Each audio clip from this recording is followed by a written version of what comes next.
মুখে স্বাদ লেগে থাকার মতো রাজকীয় স্বাদের দুধ চিনির পায়েস। আসসালামু আলাইকুম everyone, welcome back to my channel. আমরা অনেকেই পায়েস রান্না করতে পারি, তবে কতটুকু দুধে কতটুকু চাল দিতে হয় সেটা আবার অনেকেই জানি না। দেখাচ্ছি কিভাবে কতটুকু দুধে কতটুকু চাল দিয়ে পায়েস রান্না করলে পারফেক্ট হয় তারই রেসিপি। 1 কেজি দুধের জন্য এখানে আমি 1.5 মুঠ চাল নিয়েছি।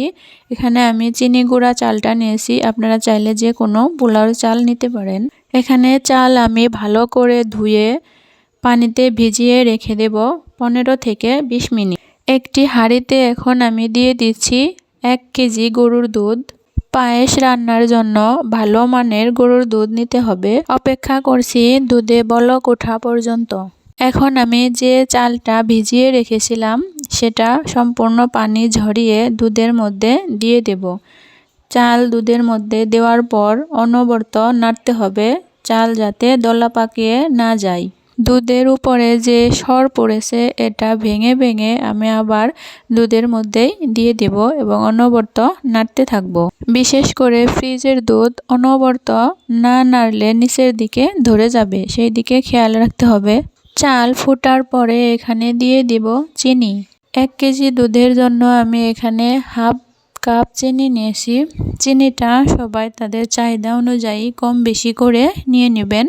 চাল ফোটার আগে কোনোভাবেই চিনি দেওয়া যাবে না, তা না হলে চাল আবার পুনরায় শক্ত হয়ে যাবে।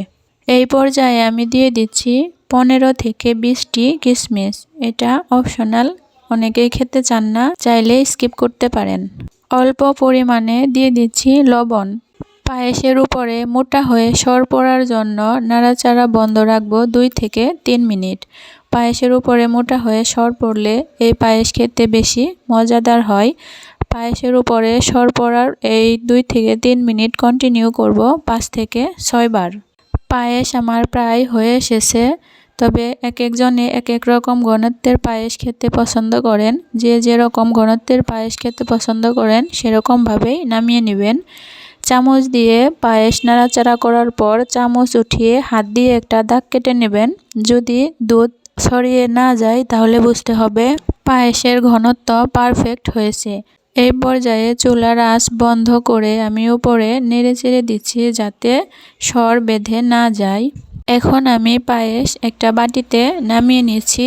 দেখতে যাতে সুন্দর দেখা যায় সেজন্য আমি কিছু কাজু বাদাম, কাঠবাদাম কুচি করে কেটে পায়েসের উপরে ছড়িয়ে দিয়েছি। পায়েসের সুগন্ধের জন্য এলাচ, দারুচিনি, তেজপাতা এটা দিতে পারেন, আমি এটা দিতে ভুলে গেছি। ভিডিওটি যদি ভালো লাগে তাহলে একটা লাইক, কমেন্ট, শেয়ার করবেন। বিদায় নিচ্ছি, আল্লাহ হাফেজ।